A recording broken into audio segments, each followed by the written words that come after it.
Marko, and in this video I'm going to show you how to recover Amazon KDP account and also how to unblock it if it was restricted.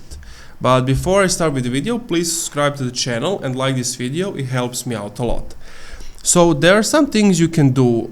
You can always type in Kindle support and then get in chat with them directly.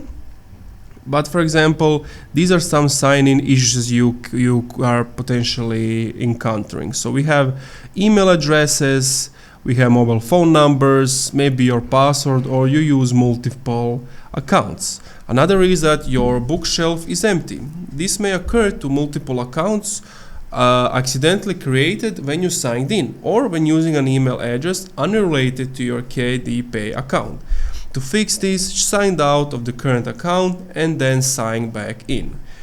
If you have some browser errors where 404 error code is shown, that means that when trying to access the page, it does not longer exist, or when signing into your KDP account, this error message means your account is closed. The best option to help you is to reply to the email message sent to you regarding the status of your account. If you have the error 500, these are some server errors, and just try to log in after 10 to 15 minutes. But if your account is suspended, that's a bit of a different story. As mentioned at the beginning of the video, contact them directly and they will help you out for sure.